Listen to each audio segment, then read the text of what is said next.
अस्सलाम वालेकुम स्टूडेंट्स, मैं हूं फरहान यूसुफ और आप तमाम स्टूडेंट्स को मोस्ट वेलकम करता हूं आज के लेक्चर के अंदर। देखो, हमने लास्ट टाइम जो है थोड़ा बहुत पढ़ा, थोड़ा बहुत डिस्कस किया, जिसमें कि हम जो है ये बात देखने मतलब मैंने ये बात ऑब्जर्व की थी। इस बात को मैंने जो है बहुत दिल से ऑब्जर्व किया था कि जो है ना हम आज करेंगे ये कि समहाउ थोड़ा बहुत जो है मैं आप लोगों को एमसीक्यूज की तरफ लेकर आऊँगा, क्योंकि कल हमने सिर्फ और सिर्फ डिस्कशन की थी। ठीक है, एक नोट डाउन कीजिएगा, क्योंकि स्ट्रेंथ हमारे पास जो है अच्छी खासी ही निस्बत होती है माशाल्लाह से। ठीक है, ये चीज़ आपने जहन में रखनी है कि जब मैं आप लोगों से कहूं कि आप लोग मुझसे क्वेश्चन कर सकते हैं, सो उस वक्त आप लोग मुझसे क्वेश्चन करेंगे। ठीक है, और उसके बाद जो है ना मतलब उस वक्त आप क्वेश्चन करेंगे तो आपके क्वेश्चन का आपको आंसर दे पाऊंगा। अगर रेंडमली क्वेश्चन करेंगे तो उससे ये होगा कि फ्लो टूट जाएगा हमारा। ठीक है, सो फ्लो को आप लोगों ने भी टूटने नहीं देना, क्योंकि कॉपरेशन है कि जो हम एक दूसरे से करेंगे तो हमारी क्लास बहुत अच्छे से चल सकती है। अगर कॉपरेशन नहीं होगी तो हमारी क्लास अच्छे से नहीं चल पाएगी। ठीक है, सो कॉपरेशन लाजमी हमने करनी एक दूसरे के साथ। ठीक है भाई, अच्छा स्टार्ट करते हैं लेक्चर का। और मैं चाहता हूं कि स्टार्ट में मैं आप लोगों से एक एमसीक्यू जो है वो सॉल्व करवाऊं। सो स्टार्ट हम करते हैं एक एमसीक्यू के साथ, उसके बाद हम आगे चलेंगे, अभी तक वो डिस्प्ले नहीं करना। ठीक है, अच्छा स्टेटमेंट आपको लिखवा देता हूं। The mass of boron element is the mass of boron element is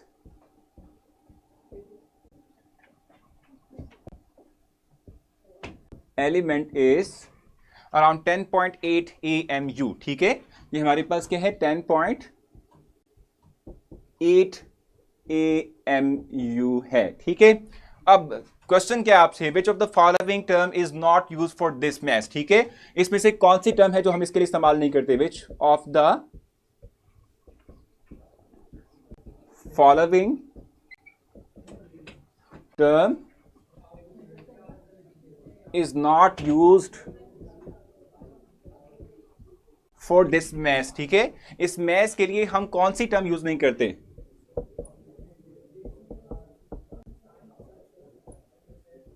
ठीक है, कौन सी है टर्म भाई। फर्स्ट हमारे पास टर्म है fractional atomic mass. Fractional atomic mass. ठीक है, बी ऑप्शन आपके पास कौन सा है भाई। बी ऑप्शन हमारे पास है रिलेटिव एटॉमिक मास।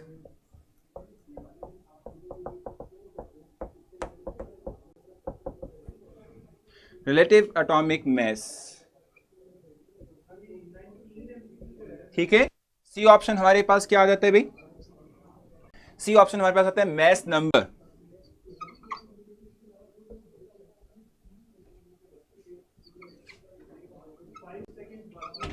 ठीक है, और लास्ट में हमारे पास एवरेज एटॉमिक मास है। सो आप बताएं इनमें से कौन सा जो है आंसर राइट होगा, और आप बताएं कि कौन सी टर्म है। ठीक है, जो कि हम यूटिलाइज नहीं करते 10.8 के लिए। 10.8 जो है हमारे पास, जो कि हम समहाउ कहते हैं कि हमारे पास बोरॉन का मास है। सो इसके लिए कौन सी टर्म आप समझते हैं कि जो मोर अप्रोप्रिएट नहीं है, जो हम यूटिलाइज नहीं कर सकते। कौन सा ऑप्शन आपकी नजर में ठीक है, जल्दी से आप लोग मुझे बताएंगे ताकि हम नेक्स्ट मूव कर सकें। Sir revise please. तो मैंने जस्ट जो है शरीका आपके साथ सिर्फ क्वेश्चन मेंशन किया है कि mass of boron element is 10.8 AMU। ठीक है, which of the following term is not for this, क्या कहते हैं, नहीं इस मैथ के लिए कौन सी टर्म हम यूटिलाइज नहीं करेंगे। ये ऑप्शन आपने मतलब कि राइट ऑप्शन आपने जो है मुझे बताना था। मुझे क्या कहते हैं राइट ऑप्शन जो है इससे मुतालिक आप इंफॉर्मेशन प्रोवाइड करेंगे। ठीक है, so most of the student जो हैं वो बिल्कुल ठीक आंसर मुझे प्रोवाइड कर रहे हैं, और मुझे बहुत अच्छा लगा कि आप लोगों को समहाउ कल वाला जो टॉपिक था, जो मैंने कल आप लोगों को पढ़ाया था, ये उससे रिलेटेड है। समहाउ थोड़ा बहुत नो हाउ है। ठीक है, कुछ ऑप्शन गलत भी मुझे मिल रहे हैं, लेकिन ज्यादातर जो है वो ठीक है। मैं आपको थोड़ा सा एक्सप्लेन कर दूं। देखो मैं आपको बताता हूं 10.8। ठीक है, ये 10.8 क्या है, मतलब इसी तौर पे एलिमेंट बोरॉन का एटॉमिक मास है। ठीक है, ये ध्यान में रखिएगा। बोरॉन की जहां तक बात है तो बोरॉन के 3 आइसोटोप नेचर के अंदर होते हैं। बोरॉन के नेचर में 3 आइसोटोप हैं। ठीक है, अगर हम हैं बोरॉन की, तो जो 10.8 AMU हम मेंशन करते हैं मास, ये बेसिक तौर पे क्या होता है, इन तीनों के तीनों आइसोटोप्स का एवरेज एटॉमिक मास होता है। एवरेज एटॉमिक मास से रिलेटेड आज हमने बहुत से एमसीक्यूज करने भी हैं, मैं आप लोगों के साथ जो है वो तमाम एमसीक्यूज शेयर भी करूंगा। तो हम कहते हैं कि बोरॉन जो है, ठीक है, क्योंकि इनके 3 आइसोटोप हैं इसलिए 10.8 is the average of all the atomic masses of the all isotopes, ठीक है, relative to their relative abundance, ठीक है। सो हम कहते हैं कि इसके लिए फ्रैक्शनल एटॉमिक मास भी वैलिड होगी, क्योंकि मैंने आपसे कहा था कि रिलेटिव एटॉमिक मास, average atomic mass, fractional atomic mass एक ही चीज का नाम है। सो ये टर्म भी ठीक है, ये टर्म भी ठीक होगी, ये टर्म भी ठीक होगी। हम मास नंबर नहीं कह सकते। मास नंबर क्यों नहीं कह सकते? क्योंकि हम जानते हैं मास नंबर का मतलब क्या होता है। मास नंबर को डिफाइन कैसे करते हैं? हम कहते हैं कि mass number is the sum of proton and neutron present in the nucleus. Nucleus में मौजूद प्रोटॉन और न्यूट्रॉन के सम को हम मास नंबर कह रहे होते हैं। और जब भी आप प्रोटॉन और न्यूट्रॉन के सम की बात करेंगे तो कभी भी आप सम जो है वो फ्रैक्शन फॉर्म में नहीं देखेंगे। अब आपने पिक्चर करनी, ठीक है, कभी भी जो है आप जो है सम जो है प्रोटॉन और न्यूट्रॉन का वो फ्रैक्शन फॉर्म में नहीं देखेंगे, क्योंकि एक मिनट, प्रोटॉन कभी हाफ नहीं हो सकता या न्यूट्रॉन कभी भी हाफ नहीं हो सकता। So C option is the right option. Most of the students ने ये बिल्कुल ठीक किया। अब आपकी स्क्रीन पर जो है एक पिक्चर जो है वो इस वक्त डिस्प्ले हो जाएगी, ठीक है, मुझे दिखा देना कौन सी की, ठीक है। पिक्चर जो है आपकी स्क्रीन पर इस वक्त विजिबल हो जाएगी। मैंने कल आप लोगों को मास स्पेक्ट्रोमीटर जो है वो स्टार्ट करवाया था,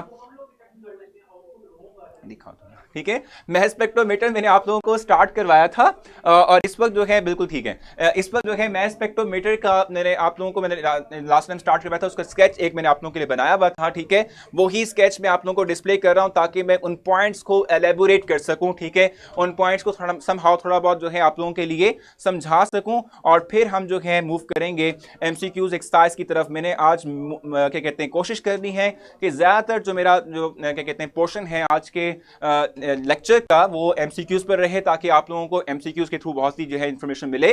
सर कल अपना बोरॉन क्वेश्चन यहां पर नहीं डिस्प्ले हो सका। सर कल अपना आपने बोरॉन को डाई आइसोटोपिक लिखा था, तो बिल्कुल ठीक है ना यार। देखो बोरॉन के कम समहाउ आइसोटोप तो हैं, और जिस भी स्पीशी के आइसोटोप हो हम कहते हैं कि उनका जो मास होता है वो एवरेज एटॉमिक मास होता है, इसलिए फ्रैक्शन की फॉर्म में आ रहा है। Mass number use for isotope not for elements, that's reason. Exactly, बिल्कुल सलीमा आप बिल्कुल, सुल्ताना आप बिल्कुल ठीक फरमा रही हैं, ठीक है। अच्छा, नेक्स्ट मूव करते हैं आगे।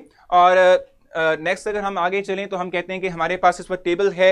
मैंने आप लोगों को वेपराइजेशन चैम्बर बता दिया था, मैंने आपको आयनाइजेशन चैम्बर के मतलब इंफॉर्मेशन प्रोवाइड कर दी थी, इलेक्ट्रिक जो है फील्ड के बारे में बता दिया था। थोड़ा बहुत समराइज कर देता हूं। हम जब मास स्पेक्ट्रोमीटर की बात करते हैं तो हम कहते हैं ये वो इंस्ट्रूमेंट है कि जिसके थ्रू हम क्या करते हैं, exact mass of any isotope calculate करते हैं। इसके साथ साथ हम कहते हैं कि मास स्पेक्ट्रोमीटर के थ्रू किसी एक आइसोटोप की रिलेटिव अबंडेंस को भी कैलकुलेट किया जा सकता है, ठीक है। सो मैंने आपसे कहा था कि चूंकि हम ये बात कहते हैं कि हम जो है जब मास स्पेक्ट्रोमीटर के इंस्ट्रूमेंट की बात करेंगे उसमें सैंपल जो है वो वेपर्स फॉर्म में यानी गैसियस फॉर्म में होना चाहिए। सो फर्स्ट हमारा वेपराइजेशन चैम्बर है जिसमें कि हम सैंपल को इंसर्ट करते हैं with a constant pressure which is 10⁻⁶ to 10⁻⁷ torr, ठीक है। फिर मैंने कहा था कि आयनाइजेशन चैम्बर आएगा, इलेक्ट्रॉन गन के थ्रू हम इलेक्ट्रॉन फॉल करते हैं, सैंपल के मॉलिक्यूल आयनाइज हो जाते हैं, पॉजिटिव चार्ज में कन्वर्ट होते हैं। क्यों कर रहे हैं? रीजन सिर्फ और सिर्फ यही है कि हम जो है कहते हैं कि भाई जो हमारा आयन कलेक्टर है या जो डिटेक्टर है वो सिर्फ और सिर्फ आयंस को ही जो है वो कहते हैं कि डिटेक्ट करता है, वो किसी और चीज को यानी न्यूट्रल मॉलिक्यूल्स को डिटेक्ट नहीं करता, ठीक है। इस तरीके से मैंने आपसे कहा था फिर इलेक्ट्रिक फील्ड अप्लाई करते हैं। इलेक्ट्रिक फील्ड जो है हम कहते हैं कि अप्लाई क्यों करेंगे, इसलिए कि ताकि हम इन पार्टिकल्स को जो पॉजिटिवली चार्ज पार्टिकल है इनको एक्सेलरेट कर सकें, इनकी स्पीड को इनहांस कर सकें, इनको स्पीड अप कर सकें, ठीक है। और स्पीड अप जो है किस तरीके से करते हैं कि हम 500 टू 2000 वोल्ट जो है हम कहते हैं कि हम क्या कहते हैं, क्या होगा भी, इलेक्ट्रिक फील्ड अप्लाई करेंगे। और एक चीज मैंने आपको बताई थी कि जो हमारे पास फार्मूला है m/e is equal to h² r² 2e, ठीक है। इसमें हम कहते हैं कि m/e की बेस पर चूंकि हम जो है आइसोटोप्स को सेपरेट आउट करेंगे तो इसलिए हम कहते हैं कि यहां पर जो इलेक्ट्रिक फील्ड है वो डायरेक्टली प्रोपोर्शनल होगा रेडियस के, यानी अगर आप इलेक्ट्रिक फील्ड इनहांस करोगे तो जो पार्टिकल्स जो कि क्या कर रहे हैं सर्कुलर फॉर्म में मूव कर रहे हैं उनका रेडियस इंक्रीज होगा। मैं ये चीज आप लोगों को व्हाइट बोर्ड पे भी थोड़ी बहुत समझा दूंगा, ठीक है। अच्छा, बाकी जो है हम कहते हैं मैग्नेटिक फील्ड अप्लाई करते हैं। मैग्नेटिक फील्ड जो है ये बेसिक तौर पे हमारे पास क्या होता है, ये जो है हम कहते हैं सेपरेटर है, ठीक है। हम कहते हैं हमारे पास क्या होगा, सेपरेटर है जो सेपरेट करता है डिफरेंट आइसोटोप्स को on the basis of their m/e value, ठीक है। और हम कहते हैं कि जो हमारे पास मैग्नेटिक फील्ड है, ठीक है, वो इनवर्सली प्रोपोर्शनल होगा, यानी रेडियस के, यानी 1/r के इनवर्सली प्रोपोर्शनल होता है। आयन कलेक्टर की जहां तक बात है तो हम कहते हैं कि ये जो हमारे पास पीछे से आने वाले आइसोटोप्स जो आयनिक फॉर्म के अंदर हैं उनको कलेक्ट करता है। जैसे ही जो है हम कहते हैं कि जो ये आयंस हैं वो आयन कैरेक्टर पे स्ट्राइक करते हैं तो इसके थ्रू करंट डेवलप होता है, वो करंट जाएगा रिकॉर्डर में जो कि हमारे लिए ग्राफ प्लॉट करेगा।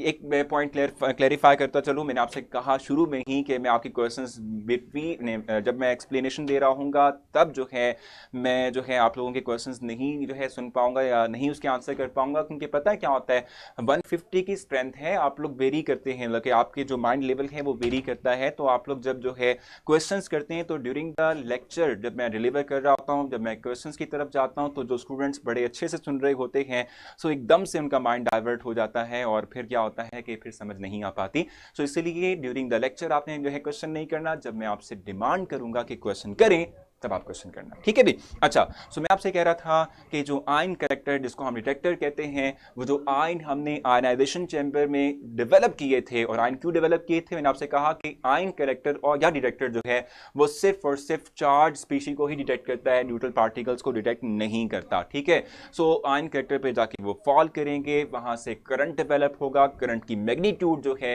हर एक सेपरेट जो हमारे पास जो है हम कहते हैं कि हमारे पास सेपरेट जो आइसोटोप है, ठीक है, उससे डिफरेंट मैग्नीट्यूड का करंट डेवलप होगा, जो हम समहाउ कहते हैं कि क्या होगा कि जो है हम कहते हैं कि पीक की इंटेंसिटी को और पीक की हाइट को डेवलप करेगा, ठीक है। अच्छा, बाकी कलेक्टर मैंने आपको बता दिया ना भी, कलेक्टर का मतलब क्या होता है, जो कि जो डिफरेंट आइसोटोप्स हैं, जो आयंस हैं, उनको कलेक्ट करेगा और उनके करंट को प्रोड्यूस करके देगा रिकॉर्डर को, ठीक है। अब मैंने आपसे कहा था कि जब भी हम किसी के इंस्ट्रूमेंट की बात करते हैं सो वो इंस्ट्रूमेंट वैलिड है, ठीक है, या उसमें एरर है, इस चीज को जज करने के लिए हम किसी ऐसे सैंपल को उससे पास करते हैं, उससे रीडिंग लेते हैं किसी ऐसे सैंपल की जिसके बारे में हमें ऑलरेडी इंफॉर्मेशन हो। जैसे कार्बन 12 है, हमने इसी का ही इस्तेमाल किया था रिलेटिव एटॉमिक मास के लिए, तो ये नोन एलिमेंट है। हम इस मास स्पेक्ट्रोमीटर को इसके साथ रन करेंगे ताकि देख सके कि कार्बन 12 से जो इंफॉर्मेशन हमारे पास आ रही है क्या वो लिटरेचर के साथ मैच करती है, नहीं करती।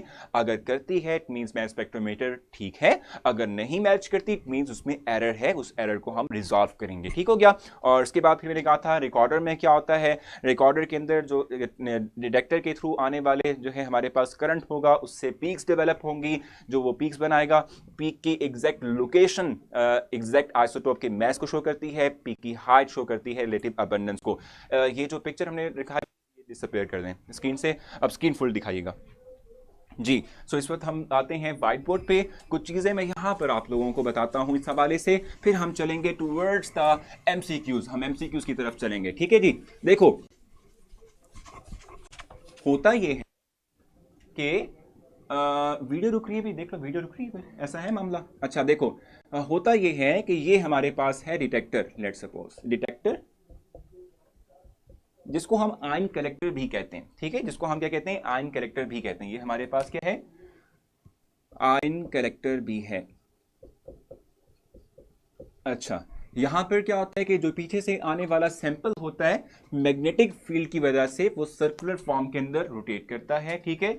जब वो सर्कुलर फॉर्म के अंदर रोटेट करता है तो फिर क्या होता है कि भी वो डिफरेंट पोजीशंस पे, आयन कलेक्टर की डिफरेंट पोजीशंस पे जाके फॉल करेगा, ठीक है। मैंने आपसे ये बात कही थी कि जब ये जो हमारे पास सैंपल है, ठीक है, जब ये आयन कलेक्टर के ऊपर या डिटेक्टर के ऊपर जाके फॉल करेगा, सो ये आयन कलेक्टर जो पीछे से आने वाले आइसोटोप्स हैं, ठीक है, उनको एज अ करंट की फॉर्म में कन्वर्ट करेंगे, यानी करंट सिग्नल की फॉर्म में कन्वर्ट करेंगे, और यहां से हमारे पास सिग्नल जाएगा रिकॉर्डर को, और रिकॉर्डर क्या करेगा, रिकॉर्डर जो है पीक्स डेवलप करेगा। हम रिकॉर्डर के थ्रू जो ग्राफ प्लॉट करते हैं उसमें यहां पर हमारे पास होता है मास नंबर, ठीक है, और यहाँ हम लेते हैं रिलेटिव अबंडेंस, ठीक है, यहाँ हम रिलेटिव अबंडेंस लेते हैं, ठीक है। जितनी पीक्स डेवलप होती हैं ये एग्जैक्टली शो करती हैं कि किसी सैंपल के अंदर कितने नंबर ऑफ आइसोटोप्स हैं। जिस पोजीशन से पीक स्टार्ट होती है हम कहते हैं कि ये पोजीशन बेसिक तौर पे स्पेसिफिक आइसोटोप का एग्जैक्ट मास नंबर होता है, और जो पीक की हाइट होती है ये किसी स्पेसिफिक आइसोटोप की रिलेटिव अबंडेंस कहलाती है। हम इससे रिलेटेड बहुत से एमसीक्यूज अभी करने वाले हैं, ठीक है। यहां तक मुझसे क्वेश्चन पूछ, जल्दी से शाबाश पूछना है। एक क्वेश्चन और भी था और वो ये था कि m/e is equal to h square r square over 2e होता है। अब आपने ये बात पढ़ी होगी, देखिए मैं आपको बता दूं कि बाजू का ऐसा होता है कि इतने करीब करीब हमारे पास जो है पीक्स डेवलप होती है, इतनी करीब करीब पीक्स डेवलप होती हैं कि ये पीक्स हम डिफरेंशिएट नहीं कर पाते। इन पीक्स के दरमियान हम डिफरेंशिएट नहीं कर पाते कि आइसोटोप एक है सैंपल में, दो हैं या तीन हैं। तो इनकी पीक्स को डिस्टेंस को, इनमें पीक्स के दरमियान जो डिस्टेंस है उसको बढ़ाने के लिए हम फिर ये करते हैं कि मैग्नेटिक फील्ड को कांस्टेंट करके इलेक्ट्रिक फील्ड को वेरी करते हैं, या इलेक्ट्रिक फील्ड को कांस्टेंट करके मैग्नेटिक फील्ड को वेरी करते हैं। मैंने आपसे कहा था कि इलेक्ट्रिक फील्ड जो है इसका relation with radius directly proportional होता है कि जब हम इलेक्ट्रिक फील्ड इनहांस करेंगे तो जो सर्कुलर फॉर्म में रिवॉल्व करने वाले पार्टिकल्स हैं उनका रेडियस बढ़ेगा, तो क्या होगा कि ये जो पीक्स हैं इनमें डिस्टेंस बढ़ेगा, रेजोल्यूशन इंक्रीज होगी, ठीक है। और हम कहते हैं मैग्नेटिक फील्ड का रिलेशन इनवर्स है, अगर मैं मैग्नेटिक फील्ड बढ़ाऊंगा तो डिस्टेंस कम होगा, अगर मैग्नेटिक फील्ड कम करूंगा तो डिस्टेंस बढ़ेगा। Can we use A level books, ठीक है, for assistance if needed, exactly further आप कर सकते हैं, कोई मसला नहीं है। कॉन्सेप्ट ग्रैब करना है आपने। सर ये फार्मूला एक्सप्लेन कर दें, हिमान ने अभी आपको बताया कि इसके थ्रू हम करते क्या हैं, डिफरेंट आइसोटोप्स को डिटेक्ट करते हैं और डिफरेंट आइसोटोप्स को बताते हैं कि कितने पॉसिबल आइसोटोप किसी एक सैंपल के अंदर मौजूद हैं, ठीक है। ये समझ आ गई आप लोगों को इस बात की, ये क्लैरिफाई हो गया है। तो हम फिर एक एमसीक्यू की तरफ चलेंगे जल्दी से।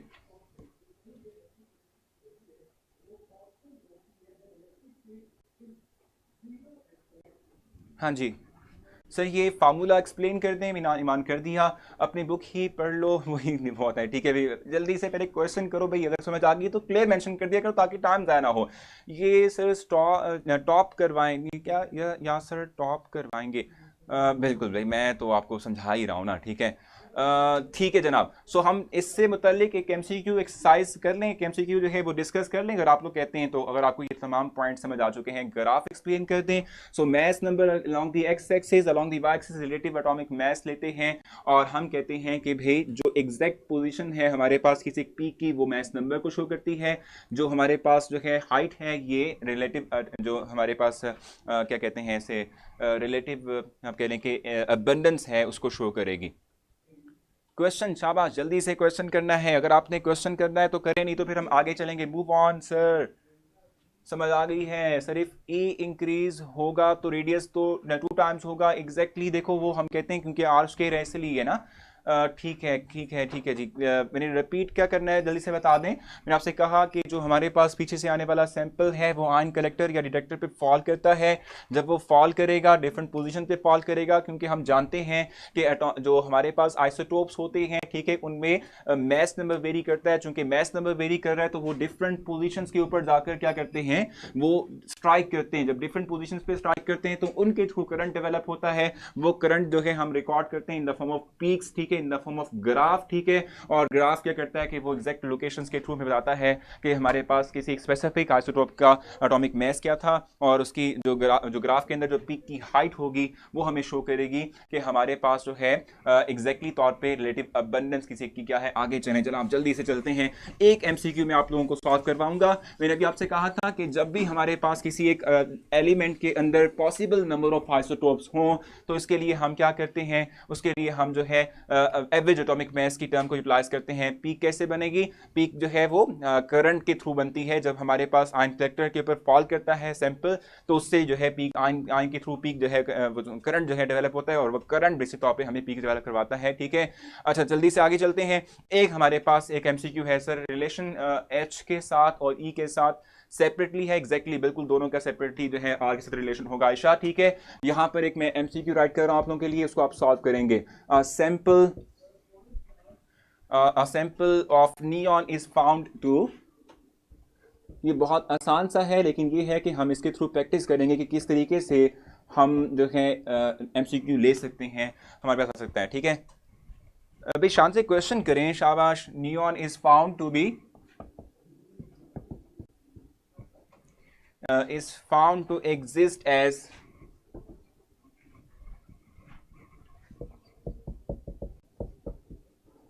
ठीक है, to exist as Ne20 इस तरीके से, और दूसरा है Ne21। ठीक हो गया। और mass spectrum of Ne is as, यानी मैस स्पेक्ट्रम में आपका ड्रॉ कर देता हूं आपके लिए, ठीक है, शॉर्टर वे के अंदर। ठीक है, मैस स्पेक्ट्रम हमारे पास क्या है भाई, इसके चूंकि ये दो आइसोटोप कैरी कर रहे हैं, ठीक है, तो हमारे पास क्या होगा इसका जो है, हम कहते हैं एग्जैक्टली तौर पे कि नहीं, बल्कि दो नहीं तीन है ना, 20, ठीक है, 20, 21 और 22। ठीक है जी, हमारे पास एक 22 भी आएगा।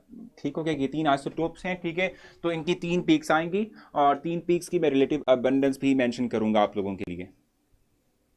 ठीक है भाई, फर्स्ट की है 90.92 है फर्स्ट के लिए, ठीक है, दूसरे के लिए 0.26% है, ठीक है, और थर्ड वन के लिए है 8.82। ठीक है जी। अब क्वेश्चन क्या है आपसे, क्वेश्चन ये है, ठीक है, कि भाई हमारे पास what is the relative atomic mass, ठीक है, of neon, what is the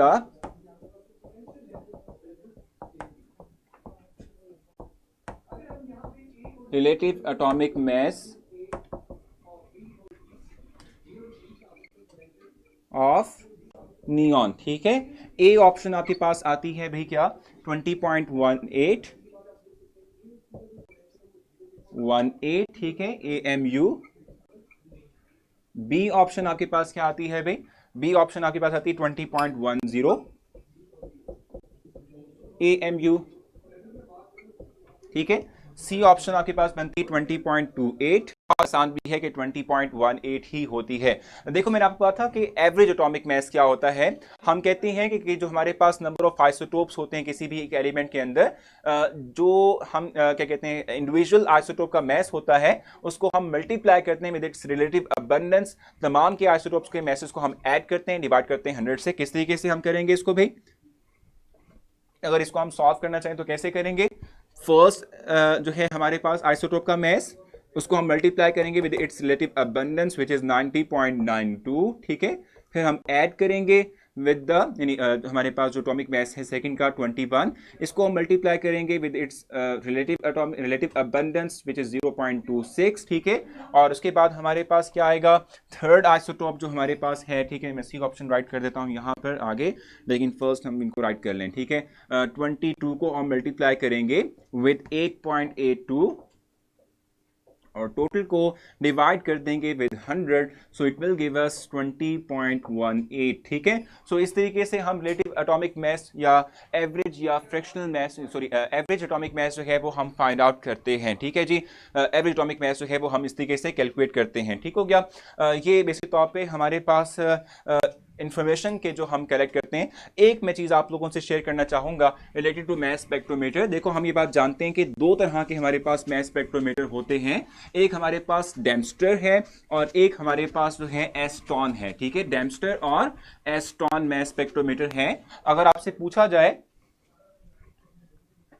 the number of portions, the number of parts या द पार्ट्स इन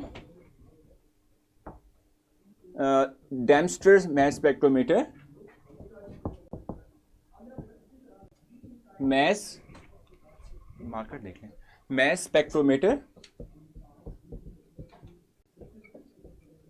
ठीक है, आपसे पूछा जाए, ए ऑप्शन आपसे कहा जाए कि 4, बी ऑप्शन कहा जाए कि 5, सी ऑप्शन कहा जाए कि 6, डी ऑप्शन कहा जाए कि 7, तो कौन सी हमारे पास राइट ऑप्शन बनेगी। देखो डी को मल्टीप्लाई नहीं किया, देखो मल्टीप्लाई जाहिर सी बात है हम करेंगे, उसके थ्रू ही रिजल्ट आएगा ना। ठीक है, अच्छा मैंने आपसे कहा कि पार्ट्स इन डेम्स्टर मास स्पेक्ट्रोमीटर कितने होते हैं, जरा ये आप बताएंगे कि कितने होते हैं हमारे पास, कौन सा ऑप्शन इसके लिए राइट होगा, जल्दी से आप मुझे बताएंगे। मैं आपको ये बता दूं कि हमारे पास, मैंने अभी आप लोगों के लिए जो इवन के जो आपके लिए स्लाइड जो है अपने स्क्रीन पर डिस्प्ले की थी, उनमें भी मैंने आप लोगों को डेम्स्टर के हवाले से ही बताया था। एस्ट्रॉन के डिफरेंट नंबर ऑफ पार्ट्स होते हैं, डेम्स्टर के डिफरेंट नंबर ऑफ पार्ट्स होते हैं, ठीक है, दोनों के नंबर ऑफ पार्ट्स डिफरेंट होंगे।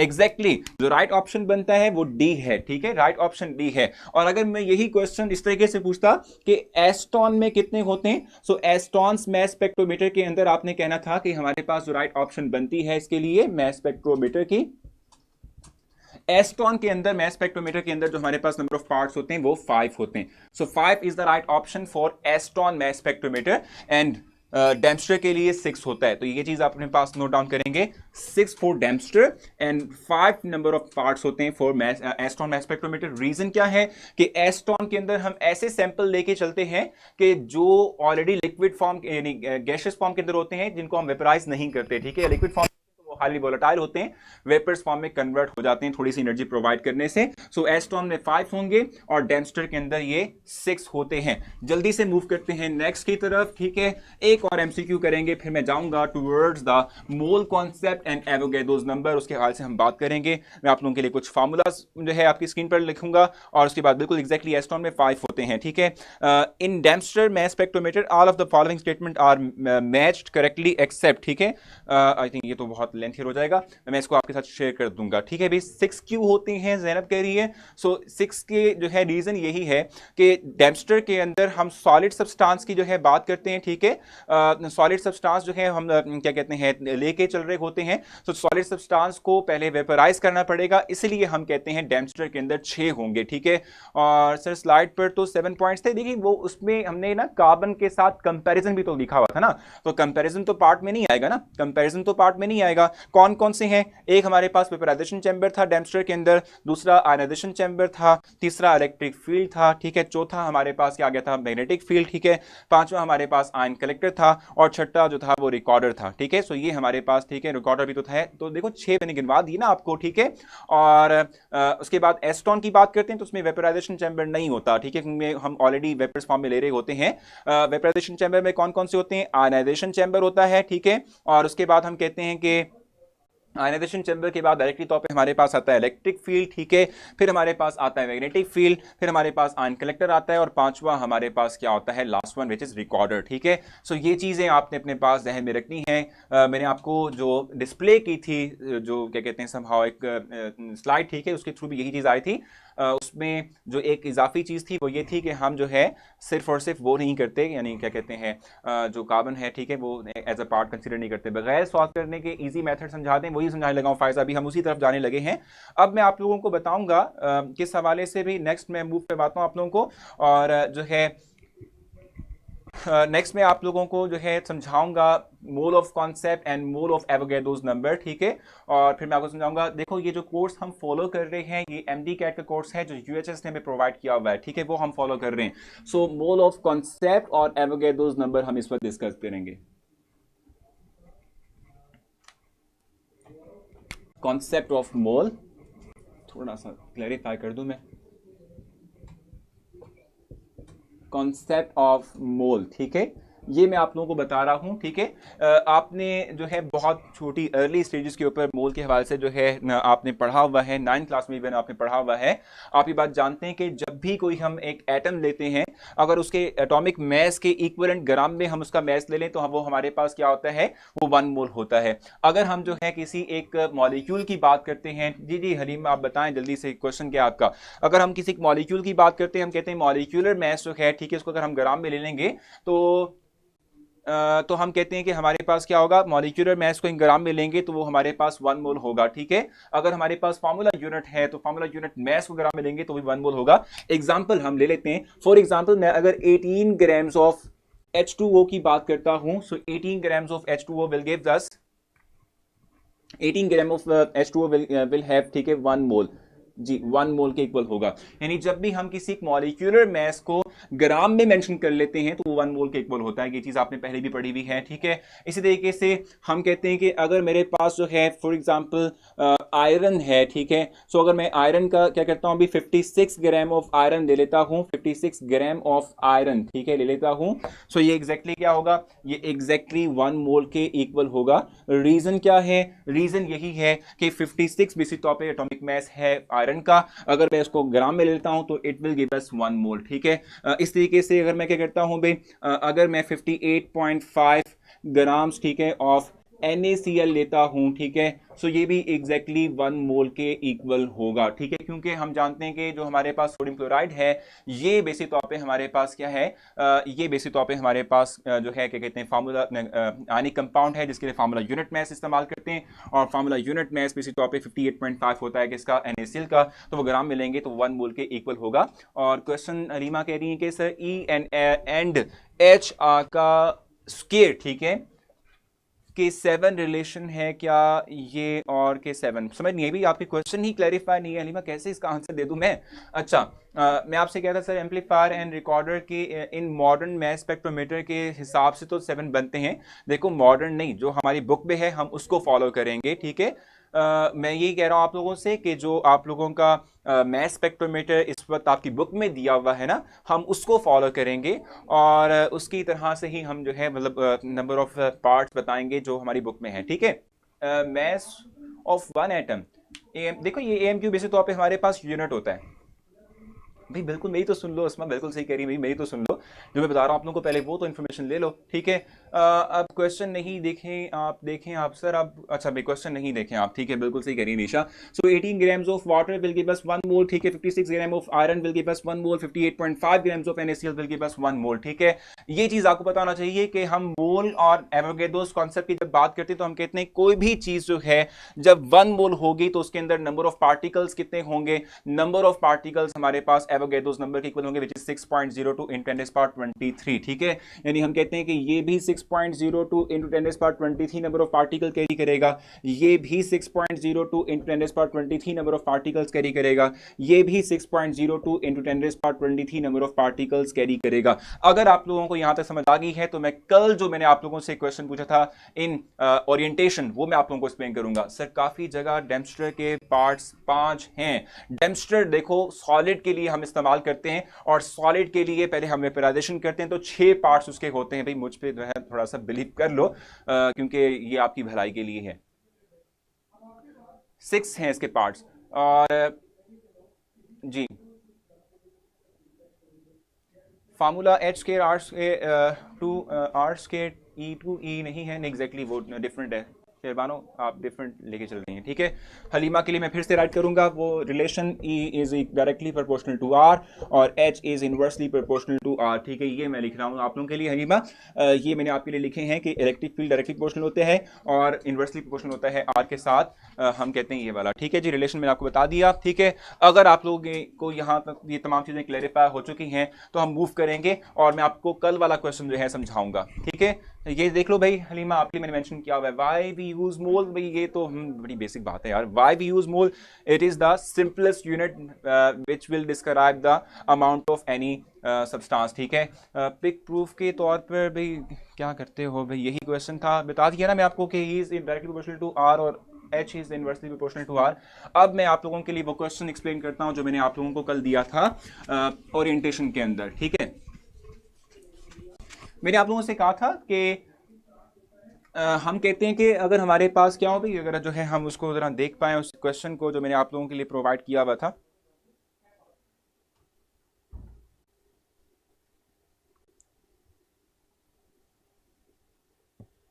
जी, सो स्टेटमेंट क्या थी हमारे पास उस क्वेश्चन की, स्टेटमेंट बेसिक तौर पे हमारे पास थी,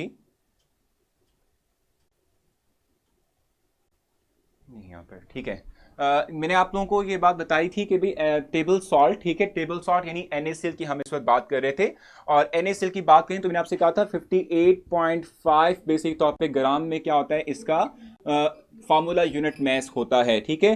फार्मूला यूनिट मास को 4 टाइम्स मैंने लेस किया हुआ था, फार्मूला यूनिट मास को मैंने 4 टाइम्स डिवाइड किया हुआ था, और मैंने आप लोगों को क्या प्रोवाइड किया हुआ था भी, अगर आप जो है देख पाए 58.5 जो है इसको अगर आप जो है सिंपली 4 से डिवाइड करते हैं, सो आपके पास फाइनली तौर पे जो मैस आएगा, ठीक है, वो बेसिक तौर पे अराउंड होगा 16.5 6.25 ग्राम्स, ठीक है। मैंने ये आप लोगों को प्रोवाइड किया हुआ था और मैंने आपसे कहा था कि इसके थ्रू कितने नंबर ऑफ जो है फार्मूला यूनिट्स आएंगे। तो मैंने आपसे सिंपली ये बात कही थी कि बेसिक तौर पे ये मैथ्स जो है ये तब आता है NaCl का जब हम 4 से डिवाइड करते हैं इस मैस को। सो अगर ये हम 4 टाइम्स लेस कर रहे हैं तो जो एक मोल के अंदर हमारे पास जो है number of particles which is 6.02 × 10⁻23 होते हैं। ये हमारे पास 6.02 इंटू 10⁻23 नंबर ऑफ पार्टिकल्स होते हैं। अगर हमारे पास नंबर ऑफ मैस हमने जो है 4 टाइम लेस कर दिया है तो ये भी 4 टाइम लेस हो जाएगा और it will becomes around 1.8 into 10⁻23, ठीक है। ये हमारे पास आ जाएगा, ठीक है। तो ये मैंने आपसे कहा था कि 16.25 ग्राम मैंने मेंशन किया था NaCl का। आप इसके नंबर ऑफ मोल्स कैलकुलेट कर सकते हैं। 16.25 को डिवाइड करते हैं विद फार्मूला यूनिट मैस, ठीक है। तो ये आपके पास नंबर ऑफ मोल्स एग्जैक्टली 0.25 आ जाएंगे। 0.25 को अगर आप 6.0 10⁻23 से मल्टीप्लाई करोगे तो इतने नंबर ऑफ फार्मूला यूनिट्स हमारे पास आ जाएंगे, ठीक है। ये मैंने आप लोगों को कल का जो MCQ था, ठीक है, वो मैंने आप लोगों को प्रोवाइड किया हुआ था। इस तरीके से आपने इसको सॉल्व करना था।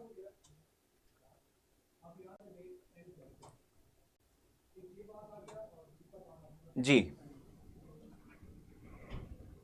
अच्छा,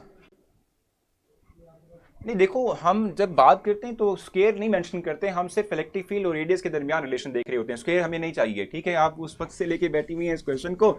अच्छा, एक MCQ जल्दी से हम सॉल्व करते हैं। हमारे पास मेंशन किया हुआ है 98 बेसिक तौर पे हम कहते हैं कि हमारे पास क्या है, 98 ग्राम्स हैं H2SO4 के, 98 ग्राम्स ऑफ H2SO4, ठीक है। हम कहते हैं कि ये हमारे पास contain number of moles of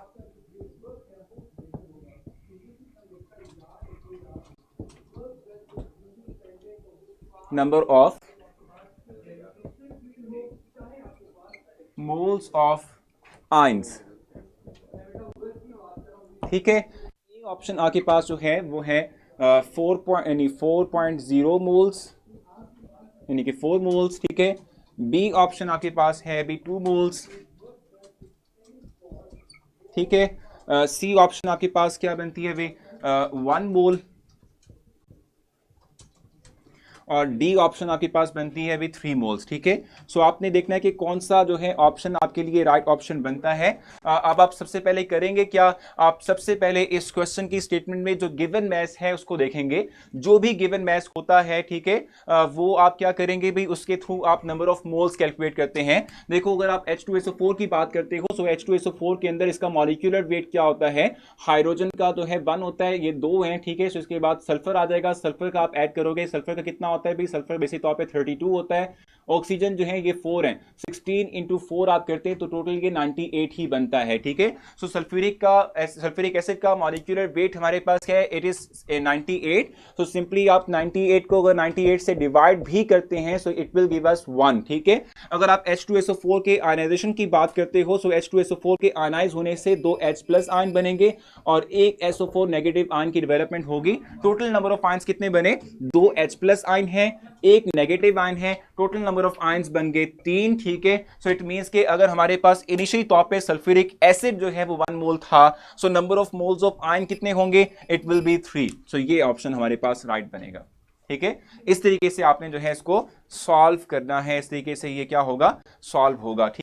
इस तरीके से आप जो है इसको सॉल्व करेंगे, ठीक है। एक और क्वेश्चन जो है आप लोगों के लिए आपकी स्क्रीन पर डिस्प्ले करता हूं। The total number of atoms, ठीक है, in hydrogen and the total number of atoms, ठीक है, number of atoms of hydrogen and oxygen in 9 grams of ice, इसके मुतालिक हम बात करते हैं। नेक्स्ट हमारे पास जो क्वेश्चन है,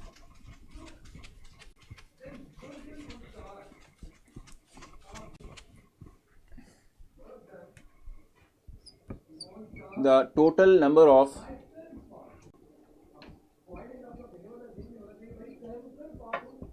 hydrogen and oxygen atoms in 9 grams of ice, ठीक है। इसमें ए ऑप्शन हमारे पास बनती है ये 9.03 है, 9.03 इंटू 10⁻23, ठीक है। बी ऑप्शन हमारे पास बनती है 6.0201 इंटू 10⁻23, ठीक है। सी ऑप्शन हमारे पास बनती है भी 3.01 इंटू 10⁻23, ठीक है। एंड डी ऑप्शन बनती है भी 9.03 इंटू 10⁻23, ठीक है। अब आपसे पूछा गया है कि आप ये बता दें कि 9 ग्राम्स ऑफ आइस के अंदर नंबर ऑफ हाइड्रोजन एटम्स और नंबर ऑफ ऑक्सीजन एटम्स कितने बनते हैं, ये आपने जो है बताना है, ठीक है। नंबर ऑफ हाइड्रोजन एटम्स और नंबर ऑफ ऑक्सीजन एटम्स जो हैं वो किस तरीके से आप कैलकुलेट करते हैं। सबसे पहले आपने करना सिंपली ये है कि आप करेंगे क्या, बेसिक तौर पे एक चीज आप देख लीजिएगा, ये 10⁻24 है, इसको हम देख लें, ठीक है। अच्छा, सबसे पहले आपने करना क्या है, देखो जब भी आपको जो है किसी भी एक कंपाउंड का गिवन मैस जो है वो प्रोवाइड कर दिया जाए, ठीक है। सो गिवन मैस प्रोवाइड करने से क्या होता है कि आप सबसे पहले मैस ऑफ द कंपाउंड से उसका नंबर ऑफ मोल्स कैलकुलेट करते हैं। नंबर ऑफ मोल्स आप कैसे कैलकुलेट करेंगे, नंबर ऑफ मोल्स आप ऐसे कैलकुलेट करते हैं 9, ठीक है। और चूंकि आइस की हम बात कर रहे हैं, यानी वाटर की आप बात कर रहे हो, सो वाटर का मॉलिक्यूलर वेट क्या होता है 18, ठीक है। सो 9 1s are 9 and 9 2s are 18 हो जाएगा। So it will give you 0.5 moles, ठीक है। यानी कि हम सिंपल कहते हैं कि वाटर यानी आइस की फॉर्म के अंदर इसके नंबर ऑफ मोल्स हमारे पास कितने हैं, 0.5 मोल्स हैं, ठीक है। हमारे पास क्या है, ये कितने 0.5 मोल्स होंगे, ठीक है। अब करना क्या है, आपने करना सिंपली ये है कि देखो अगर हम बात करते हैं कि इस चीज की भी, चूंकि वाटर की बात कर रहे हैं, सो वाटर जो है इसमें 2 हाइड्रोजन है, 1 ऑक्सीजन है। अगर आप ऑक्सीजन की बात करते हो, चूंकि 0.5 मोल्स हैं, so number of oxygen atoms कितने होंगे, एटम्स, ठीक है, वो कितने होंगे भाई हमारे पास, ये इक्वल होंगे 0.5 इंटू 6.02 इंटू 10⁻23 के। और अगर आप 0.5 से मल्टीप्लाई करते हो 6.02 इंटू 10⁻23 से, ठीक है, तो आपके पास नंबर ऑफ ऑक्सीजन एटम्स कितने आएंगे, वो होंगे 3.01 इंटू 10⁻23, ठीक है, ये आ जाएगा। क्योंकि देखो हमारे पास हाफ मोल है, तो हाफ नंबर ऑफ पार्टिकल्स कितने होंगे, 3.01 इंटू 10⁻23 हो जाएंगे। और अगर आप number of hydrogen atoms calculate करते हो, तो देख रहे हो आपके हाइड्रोजन एटम्स कितने हैं, यहाँ पर 2 हैं, ठीक है। सो इससे आप नंबर ऑफ हाइड्रोजन कैसे कैलकुलेट करेंगे, नंबर ऑफ हाइड्रोजन एटम्स, ठीक है, वो कैसे कैलकुलेट होंगे कि 0.5 को मल्टीप्लाई करोगे 6.02 इंटू 10⁻23 के साथ, ठीक है। लेकिन चूंकि एक वाटर मॉलिक्यूल में 2 हाइड्रोजन एटम हैं, सो इसको आप 2 से भी मल्टीप्लाई करेंगे। और अगर आप 2 से मल्टीप्लाई करते हैं तो 0.5 को 2 से मल्टीप्लाई करोगे तो इट विल गिव अस 1 मोल। सो 1 मोल का मतलब है कि 6.02 इंटू 10⁻23 नंबर ऑफ पार्टिकल्स यानी नंबर ऑफ हाइड्रोजन एटम होंगे। टोटल नंबर ऑफ हम कहते हैं कि एटम्स कितने होंगे, जस्ट आपने ऐड कर देना है किसको भी 3.01 इंटू 10⁻23 को विद 6.02 इंटू 10⁻23 से, so it will give you 9.03 into 10⁻23, ठीक है। सो ए ऑप्शन जो है इसकी राइट ऑप्शन बनती है, ठीक है। ए ऑप्शन इसकी राइट ऑप्शन बनती है। क्यों, मैंने रीजन आपको प्रोवाइड कर दी, क्योंकि नंबर ऑफ मोल्स आपके पास इनिशियली तौर पे 0.5 थे। ऑक्सीजन की बात, सॉरी वाटर की बात करते हैं तो इसमें 1 ऑक्सीजन होता है। सो इट मींस के जो ऑक्सीजन के नंबर ऑफ मोल्स होंगे वो भी 0.5 ही होंगे, ठीक है। सो इट मींस 0.5 के तहत अगर हम number of oxygen atom calculate करेंगे वो बेसिक तौर पे हमारे पास 3.01 10⁻23 होगा, ठीक है। और अगर हम हाइड्रोजन की बात करते हैं क्योंकि वो 2 हैं, ठीक है। सो 2 होने की बुनियाद पर हम कहते हैं अगर 0.1 मोल थे वाटर के तो हाइड्रोजन के नंबर ऑफ मोल्स हो जाएंगे 1। सो 1 के थ्रू 6.02 10⁻23 आ जाता है और इन दोनों को ऐड करने से हमारे पास ये रिजल्ट आ जाएगा। शॉर्टकट यही है कि हम किस तरीके से एनालाइज करते हैं क्वेश्चन को, सॉल्व करके हमने निकाला। देखो एक क्विक सर्विस, क्विक जो है वे किस तरीके से हो सकता है। देखो आप 9 ग्राम की बात करते हो, आपके फौरन ज़हन में आना चाहिए कि भाई 9 ग्राम इट मींस के 18 जो है इससे मैं डिवाइड करूंगा तो 0.5 ही आएगा। और अगर आप जस्ट वाटर के मॉलिक्यूलर फार्मूला को देख लो तो उसमें 1 ऑक्सीजन होता है, 2 हाइड्रोजन होते हैं। जस्ट जहन में लाएंगे कि चूंकि 0.5 है ना हमारे पास, ठीक है, number of moles of water, तो इट मींस ऑक्सीजन एक ही है तो इसके भी 0.5 ही होंगे। तो हाफ जो है नंबर ऑफ पार्टिकल्स होंगे किसके, ऑक्सीजन के, विच इज 3.01 10⁻23, ठीक है। और वाटर के अंदर चूंकि 2 हाइड्रोजन है इट मींस 0.5 1 दे देगा, ठीक है। सो 1 देगा तो फिर हमारे पास क्या होगा कि भाई 1 देगा तो 6.0 10⁻23 नंबर ऑफ हाइड्रोजन एटम होंगे, ऐड करेंगे तो ए ऑप्शन राइट आएगा। सो क्विक वे के अंदर आपने अपने दिमाग का इस्तेमाल करना है। आपको विदाउट कैलकुलेटर मैंने आपको सॉल्व करके दिया है, कुछ भी इसमें जो है फर्दर जो है आप कहते हैं कि कैलकुलेशंस करने की यानी कि थ्रू कैलकुलेटर इस्तेमाल करने की जरूरत कतन नहीं है, ठीक है। सो शॉर्टकट जस्ट ब्रेन को यूज करना है आपने। एक और क्वेश्चन करेंगे, इसमें मजीद क्लैरिटी आपको मिल जाएगी। एक और क्वेश्चन करते हैं जल्दी से। नंबर ऑफ मोल्स की बात कर रहे हैं, नंबर ऑफ पार्टिकल्स की बात कर रहे हैं। मैंने आपको बताया था कि मैं आज अपने लेक्चर के बाद आप लोगों के लिए एक एक्सरसाइज अपलोड कर दूंगा, वो भी जो है आप लोगों ने जरूर करनी है सॉल्व, उसमें आपको मजीद क्लैरिटी मिलेगी। How many carbon atoms are present in, how many carbon atoms R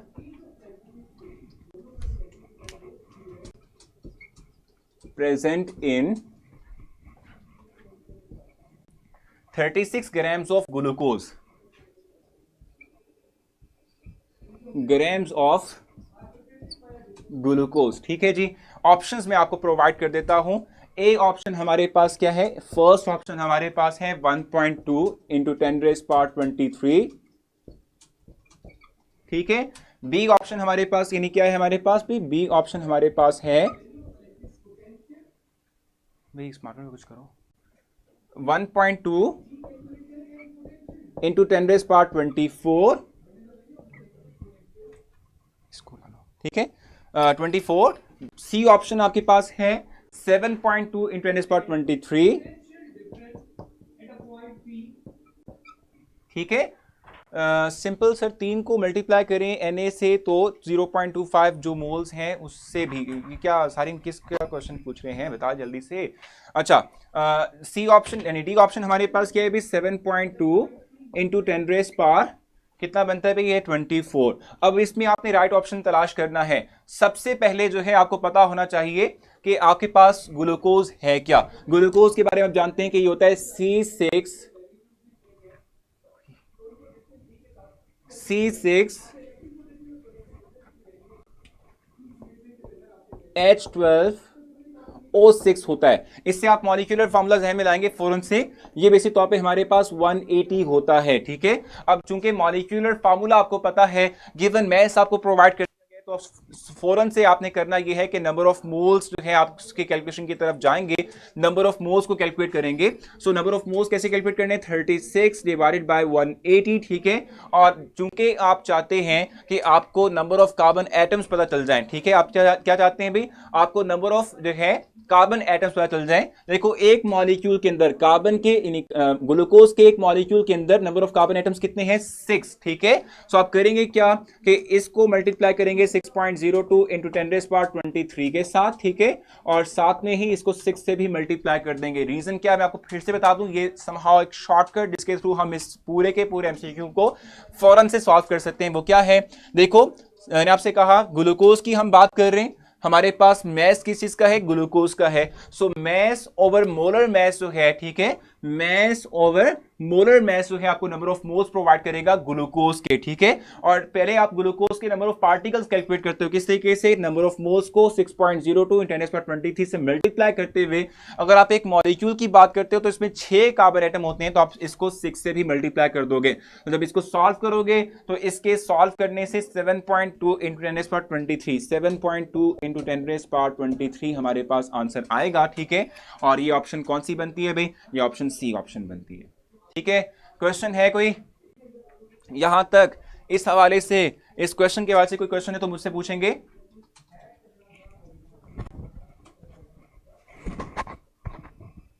G, यहां तक कुछ पूछना हो तो आप डायरेक्टली जल्दी से मुझसे पूछेंगे ताकि हम आगे चल सकें।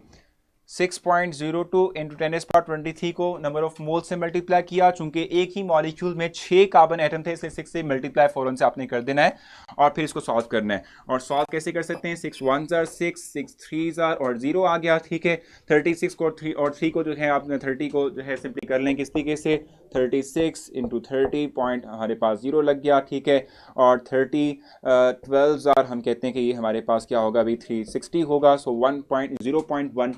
0.12 को आप मल्टीप्लाई करते हैं विद 6.0 × 10⁻23 के साथ। ठीक है, यू विल गेट 7.2। ठीक है, 7.2 आएगा, ये हमारे पास आ जाएगा। तो इस तरीके से आपने जो है इसको कैलकुलेट करना है। कैलकुलेटर तो होता नहीं, बिल्कुल कैलकुलेटर नहीं होता, मैंने कैलकुलेटर के बिना किया ना। 6 1s are 6, 6 3s are 180। ठीक है, सो ये आ जाएगा 30। 36 को अंदर रखेंगे भाई। ठीक है, मैंने अभी किया था ना डिवाइड, 36 को अंदर रखेंगे, 30 को बाहर रखेंगे, पॉइंट लगा। ठीक है, 30 1s are 30, 60 नीचे आ गया, 32 आर 60, ये 0 हो गया, ठीक है। So it means number of moles आपके पास 0.16 है, 0.12 है। इस 0.12 को 6.02 से मल्टीप्लाई करोगे तो 7.2 आ जाएगा। अब क्लियर है कि नहीं है? जल्दी से बताएं, नहीं तो मैं नेक्स्ट जो है एमसीक्यू की तरफ मूव करूंगा। जी बिल्कुल, मैंने देखो कैलकुलेटर के बगैर किया ना, आपके साथ में मैनुअली तौर पे मैंने इसको सॉल्व किया है, मैनुअली सॉल्व किया। How can we find molar mass quickly in exam? अभी जल्दी मोलर मास देखो भी, मोलर मास किस तरीके से फाइंड करते हैं? थोड़े बहुत जो कंपाउंड्स होते हैं मोलर मास तो आपको पता होना चाहिए ना। जी चलें, जल्दी से चलें आगे, जल्दी से चलें आगे, एक और क्वेश्चन करें। Thanks, got it. चलें भाई, जल्दी से इसको मैं रिमूव करता हूँ, नेक्स्ट की तरफ मूव करते हैं। अच्छा, ऐसा ना करें कि आप लोगों का भी पहले टेस्ट ले लें और फिर टेस्ट में जो क्वेश्चन है उसको मैं थोड़ा समझा दूं, क्या कहते हैं आप लोग? फिर इनका टेस्ट जो है वो इनके स्क्रीन पर डिस्प्ले कर दें ताकि ये टेस्ट करेंगे और उसके बाद फिर हम वापस आएंगे तो फिर जो है हम वो जो क्वेश्चंस मैंने इनको टेस्ट में प्रोवाइड किए हुए हैं उनको मैं सॉल्व करके दिखाऊंगा। जल्दी से इनका टेस्ट इनकी स्क्रीन पर डिस्प्ले कर दें। जी नहीं बात 6 कहां से आया था भाई? ग्लूकोज के अंदर 6 कार्बन एटम होते हैं ना, इसलिए मैंने 6 जो है लिया था, ठीक है। हाँ जी अब हो गया। सो तो आप लोग टेस्ट करेंगे। जिन लोगों को टेस्ट डिस्प्ले नहीं हुआ वो सिंपली अपने पेज को रिफ्रेश करेंगे, वीडियो के एग्जैक्टली नीचे स्टार्ट टेस्ट का ऑप्शन है, इसे क्लिक करेंगे तो टेस्ट आपकी स्क्रीन पर आ जाएगा, ठीक है।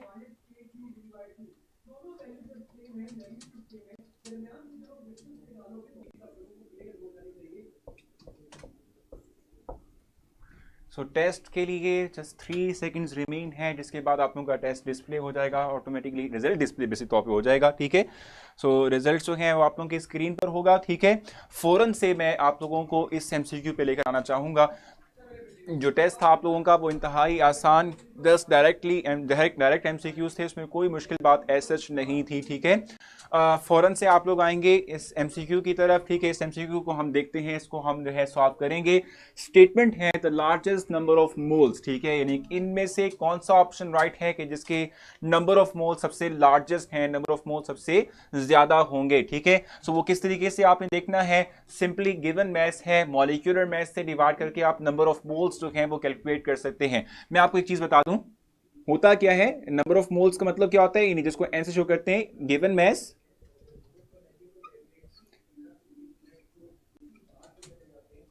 डिवाइडेड बाय मोलर मास, ठीक है। ये चीज आपने ध्यान में रखनी है।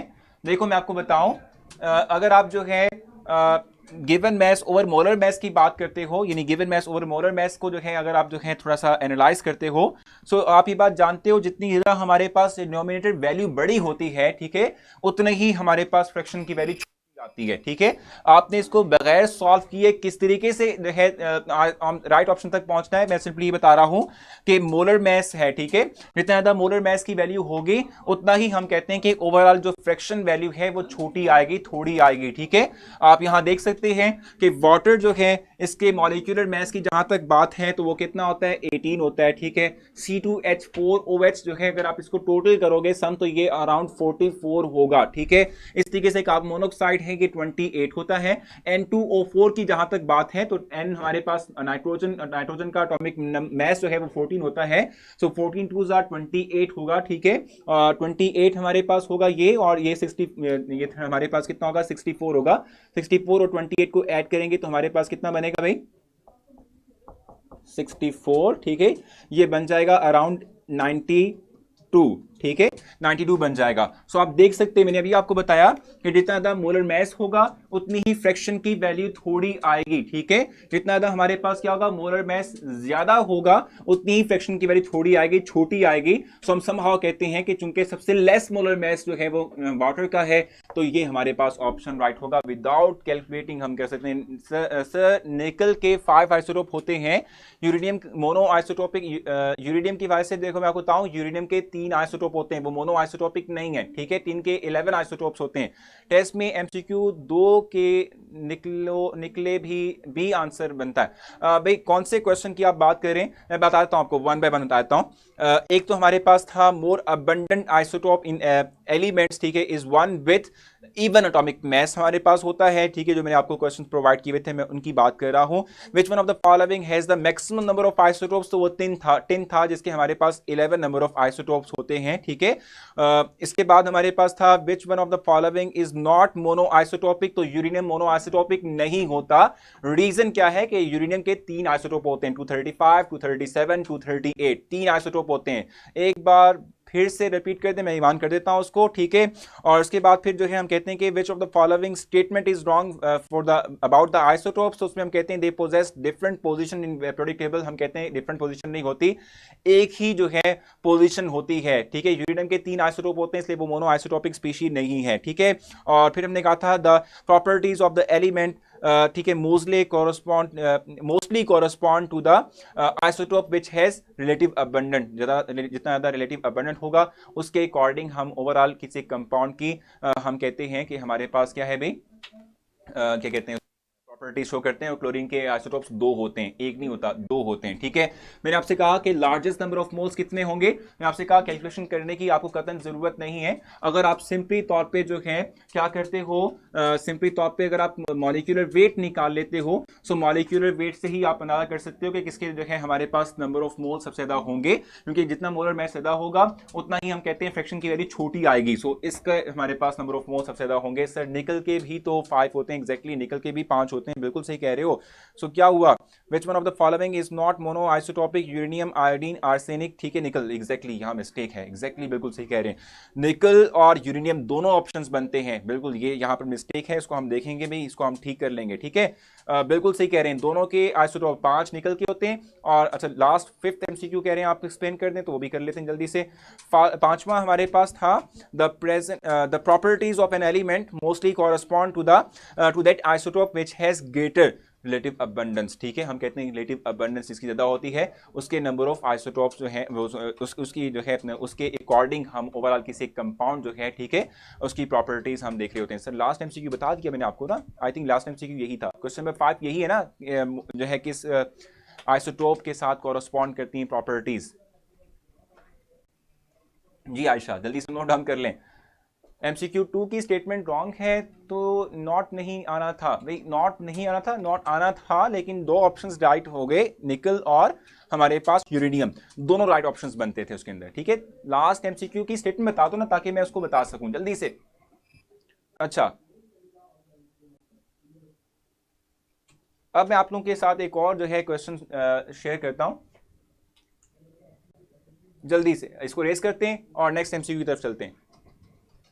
भी स्टेटमेंट बता दो ना मुझे, स्टेटमेंट जो है नहीं पता कि सीक्वेंस क्या था, सीक्वेंस में नहीं पता, लेकिन स्टेटमेंट बता दोगे तो मैं क्लैरिफाई कर दूंगा ना, जल्दी से बता दें स्टेटमेंट। एक और क्वेश्चन सॉल्व करते हैं। Number of moles present in 0.6 grams of silica. अच्छा एक और चीज मैं आपको क्लैरिफाई कर दूं, ये चीज आपने अपने पास नोट डाउन भी करनी है। आपकी बात जानते हैं नंबर ऑफ मोल्स कैसे कैलकुलेट करते हैं। नंबर ऑफ मोल्स आप कैलकुलेट करते हैं given mass over molar mass से, ठीक हो गया। और अगर आपको कहा जाए नंबर ऑफ पार्टिकल्स बता दो,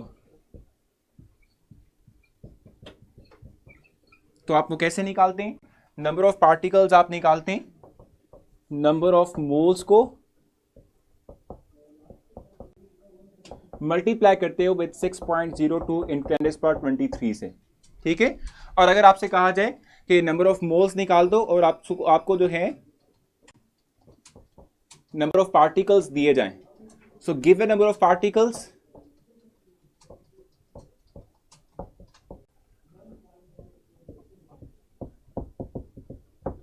divided by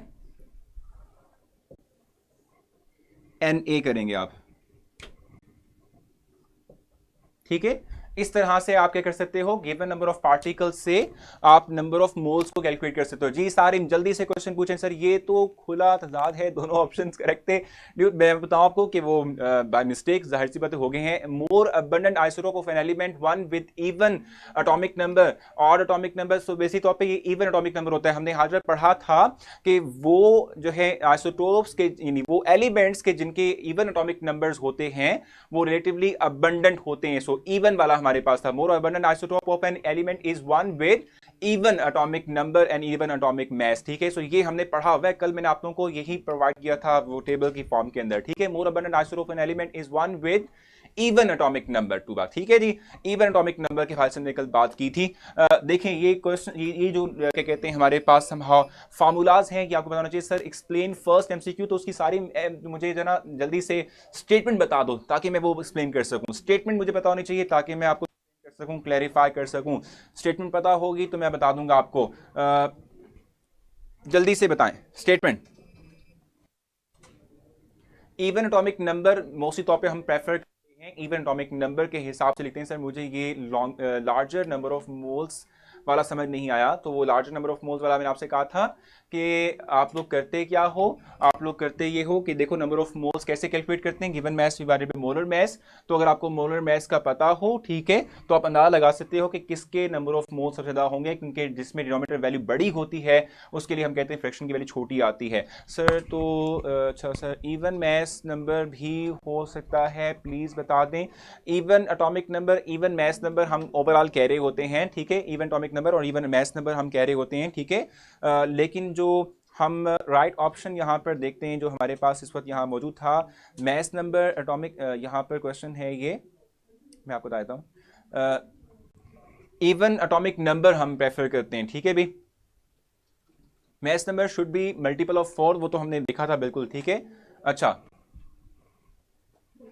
even atomic number, even atomic mass दोनों मेंशन किए हुए हैं, लेकिन हम मोर प्रेफरेबली तौर पे इवन एटॉमिक नंबर लेते हैं। सर अगर इवन एटॉमिक मास और इवन एटॉमिक नंबर बोथ की ऑप्शंस आ गई तो फिर वो आप बोथ के लिए जो है टिक करेंगे, ठीक है जी। प्रॉपर्टीज ऑफ द एलिमेंट वाला था, हमने कहा था जो मोर अबंडेंट इन नेचर होता है वो बेसिक तौर पे उसके तहत हम किसी कंपाउंड की प्रॉपर्टी को एक्सप्लेन करते हैं, ठीक है। अब एक क्वेश्चन की तरफ मूव करते हैं जल्दी से।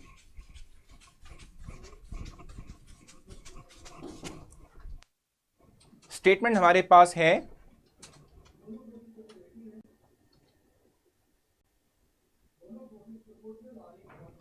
Number of moles present in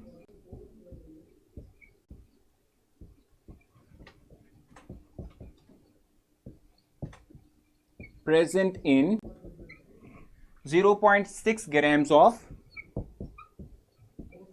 6 grams of silica, ठीक हो गया। और अगर आप जो है इसकी बात करते हो, सिलिका की बात करते हो, तो इसमें आप जानते हो कि ये SiO2 होता है, ठीक है, ये SiO2 है, ठीक है। मैं आपको एमसीक्यू ही करवा रहा हूं, ठीक है, सिलिका की हम बात कर रहे हैं। देखो इस एमसीक्यू को सॉल्व करने के लिए सबसे पहले आपको पता होना चाहिए कि सिलिकॉन डाइऑक्साइड का मॉलिक्यूलर वेट क्या है।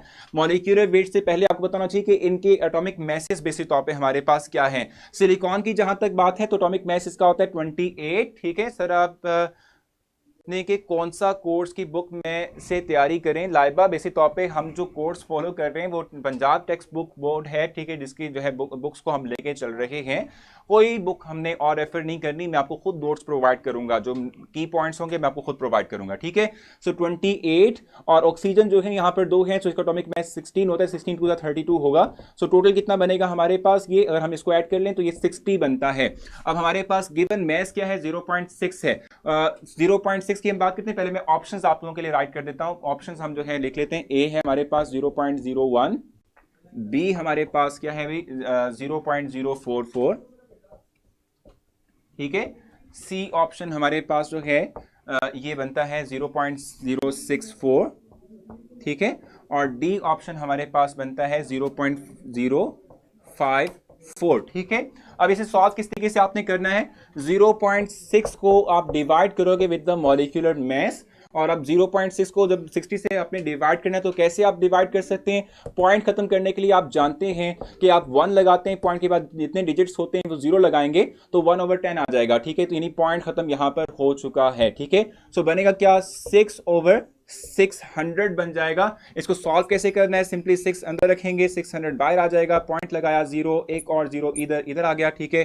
तो 600 1 are 600, so it will be 1, ठीक है, 0.01, ठीक है। ये ऑप्शन इसकी राइट ऑप्शन है। विदाउट कैलकुलेटर क्विकली तौर पे आप इसको इस तरीके से सॉल्व कर सकते हैं, ठीक है। ये क्विक वे है जिसके थ्रू आपने इसको सॉल्व करना है जी। एक और क्वेश्चन मैं आप लोगों को दूंगा, एक और क्वेश्चन हम जल्दी से कर लेते हैं। नंबर ऑफ कोवेलेंट जो है बॉन्ड्स निकालने का है क्वेश्चन।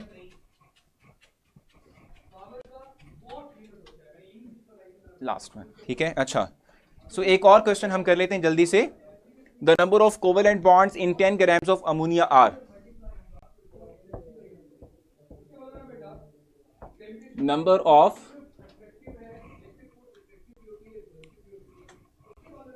कोवेलेंट बॉन्ड्स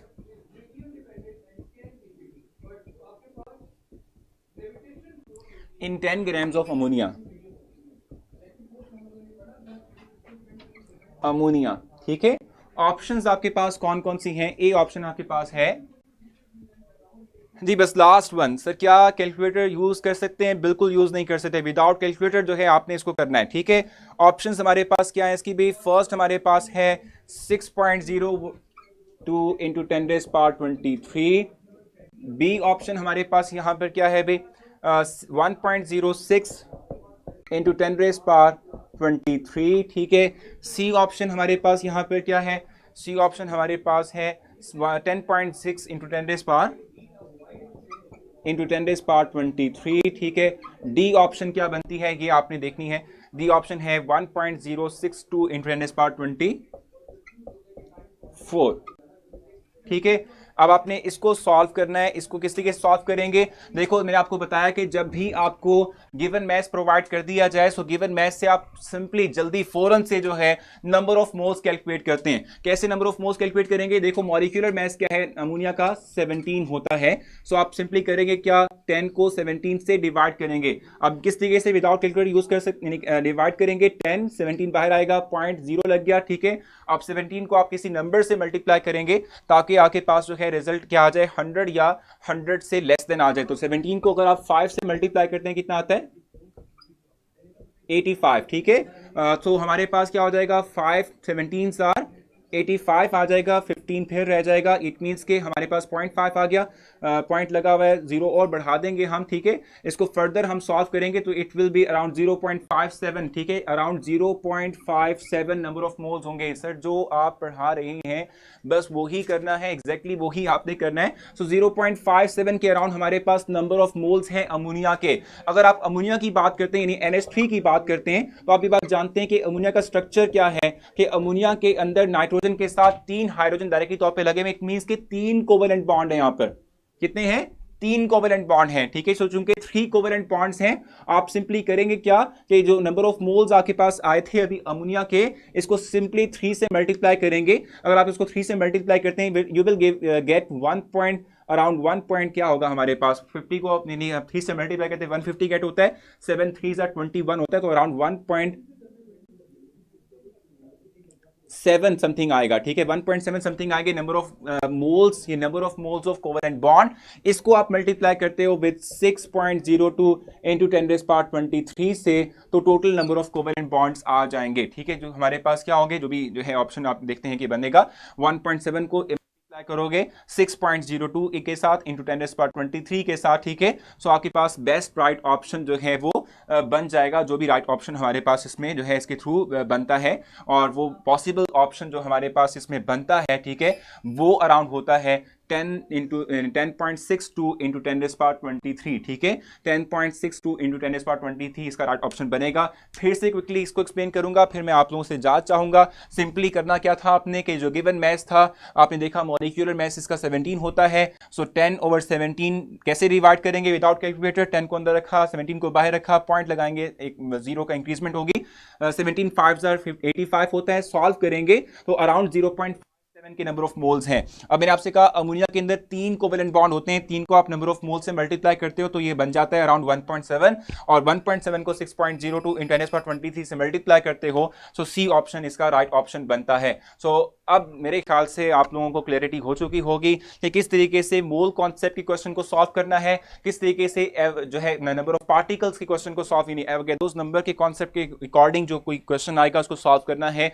आपको मैस स्पेक्ट्रोमीटर भी क्लियर है, रिलेटिव अबंडेंस, रिलेटिव एटॉमिक मास, और जो है इसके साथ साथ आइसोटोप भी क्लियर है। हाजरा बेसिक तौर पे मैं आपको बताऊं कि कंफ्यूजिंग एलिमेंट था, ये ऑप्शन ऑलमोस्ट सेम है। किस तरीके से देखो, पॉइंट को इधर अगर आप ले जाते हो ना तो ये पावर ऐड हो जाती है, 24 हो जाती है। सो इसमें थोड़ा सा हम चेंज करेंगे, 25 करेंगे तो सी ऑप्शन इसकी राइट ऑप्शन बन जाएगी, ठीक है।